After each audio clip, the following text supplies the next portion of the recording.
Hello mga kasari, hello mga sisi ko, magandang hapon sa lahat. Ayan, update ulit tayo kung ano yung kaganapan natin ngayong araw.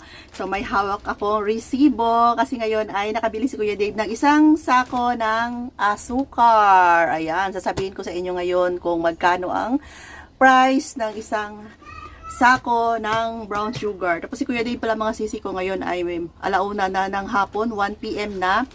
Kanina umalis siya maaga pa para i-process ang aming business permit kasi nung isang araw, naghintay siya ng email. Ayan, pinapunta na siya kanina. Kaya lang, number 13 pa siya. Mahaba pa daw ang pila, kaya iniwan niya muna. Kasi inutusan ko siyang bumili ng isang sakong brown sugar. So, iniwan niya lang muna doon kasi malayo pa daw siya. And pagkatapos, ayun, bumalik ulit. So, ngayon, ang isang sako ng brown sugar, mga sisikon ako, pag mabenta sa inyo ang brown sugar, bibili tayo ng isang sako kasi napakatipid. Bili tayo sa mga wholesaler, hanap tayo sa palengke kung sino yung nagbibenta ng mga bultuhan, mga wholesaler ng mga asukar, harina, ayan mga sisi, para malaki yung ating kikitain. Okay, so ayan mga sisi ko, bago ako magpatuloy, gusto ko lang kayong anong tawag yan? Na dapat i-remind na dapat maging alerto tayo ngayon. Ako dito sa lugar namin mga sisi. Siguro kahit saang lugar naman, no? Grabe, napakatapang na ng mga masasamang loob. Dito sa lugar namin, may bahay dito na ninakaw, siguro 6 na aircon. Parang ano ba, parang lipat bahay na. May nakakita naman na kapitbahay na kinarga yung mga aircon, refrigerator pa naman mga sisi ko. Akala nila lumipat lang yung may-ari. Hindi nila alam na yung naghakot, mga magnanakaw na pala. So, doon na lang nalaman na ninakaw pala nung dumating ang may-ari. Grabe mga sisi sa panahon ngayon. Tapos, dito lang sa amin, may dito, may bahay na pinasok.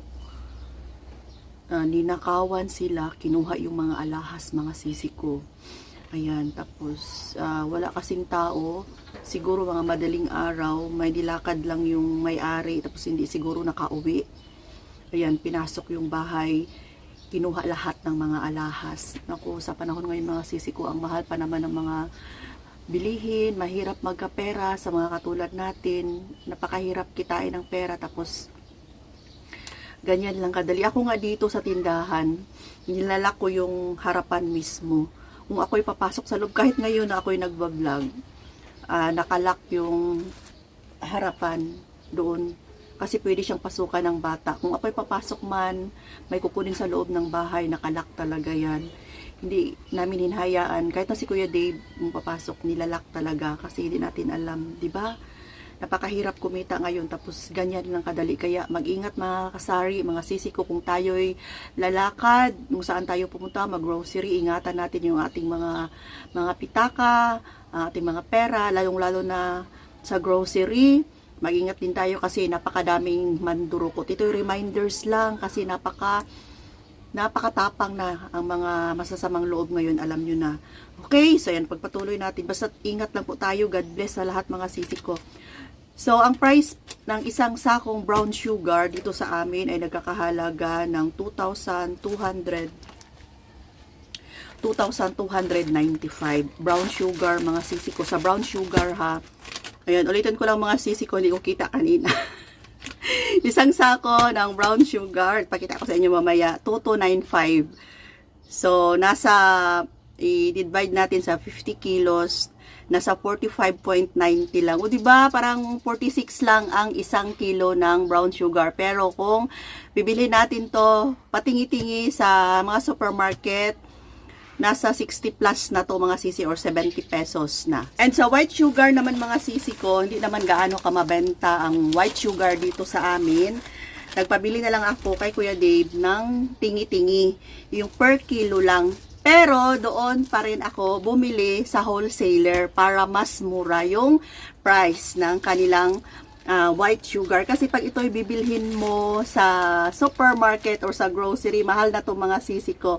Pero sa wholesaler, dito sa binilhan namin ng brown sugar, ito'y 63 pesos lang. So sa 5 kilo, 315 lang lahat. O diba? Laking tipid talaga mga sisi ko.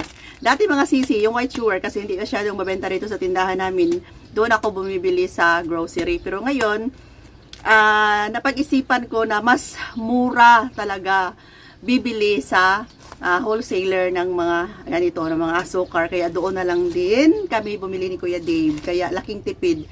63 lang to. Ito sa, basta alam nyo na kung magkano ang price nito sa grocery mga sisi ko, mahal na siya. Tapos ang gamit naming plastic sa pag-repack ng 1/2 kilo ay itong ganito nga plastic, pero depende na sa inyo mga sisi ko kung ano yung gamitin ninyo. Pero si Kuya Dave, ito yung ginagamit niya sa 1/2 kilo. So, ito ay 5 by 10. Ayan. Solid gold ang ano niya. Tapos ito yun din yung ginagamit ko sa pag-repack ng tig 10 pesos na yellow pad and intermediate paper. Pakita ko. Ayan. Ito mga sisi ko. Oh. Nagre-repack na ako ng tig 10 pesos na yellow pad and intermediate paper. Ayan. Kasi before, ang benta ko ng mga papel ay per pad talaga. Pero yung mga kabataan, mga suki ko, minsan kulang yung pera nila, 10 lang, kaya ito na yung ginawa ko, nag-repack na ko. So, ito yung gamit namin na plastic, 5 by 10, pero depende na sa inyo mga sisi ko kung ano yung size ng plastic na bibilhin ninyo. And, nakabili din si Kuya Dave ng itong mga chichirya na malaki mga sisi ko, itong Movie, ayan, Richie, and iwan ko lang ba dito sa dito sa amin, sa grocery, hindi kami gaano makakita ng mga ganito. Ewan ko lang. Doon sa grocery kung saan ako namimili ng mga chichirya, walang ganito. Kaya sa palengke lang namin ito mabibili. Benta namin siya ng 25 pesos kasi mas mataas na ang price na bili namin. Siguro sa ibang supermarket meron, pero dito sa amin, minsan lang talaga na magka-stock na ganito. Kamatis. Wait lang. Kamati. Tapos plastic ng ice. Tapos ito mga sisi ko, 40 by 48. Magkano to? 195, 2 packs. So, ito'y plastic na ginagamit. Kung nakikita nyo ba yung sa palengke na may nilalagyan ng mga isda sa malaking planggana, tapos tinatali nila lagayan ng isda. Napakatibay. Dito kasi sa amin mga sisi ko, napaka mabenta sana yung sako ng bigas. Yung malaki, yung tig 50 kilos. Kaya lang, wala na akong malaking sako ng bigas kasi tig 25 kilos na lang. So, naghahanap ang mga taga rito sa amin ng sako or trash bag. Kaya lang, yung trash bag na kulay itim, napakanipis nun kung gawin mong basurahan pala. Kung lagyan ng basura pala, napakanipis. Kaya, nagbebenta ako ng ganito, kami ni Kuya Dave. Ubus na yon, simot na yon, lalo na nung after Pasko at New Year, maraming basura, so naubos. Dati, ang benta namin is 15 pesos. Ngayon, ang puhunan is 195. So, titingnan ko kung magkano yung benta per piece. So, ito na yung lagayan ng basura mga sisi ko. Kasi yung dito sa amin, yung basura, nag-iikot kasi. Tapos wala silang malagyan. So, dalawa yung kinuha ni Kuya Dave. Ayan, red at saka yellow. Green dati ang binili ni Kuya Dave.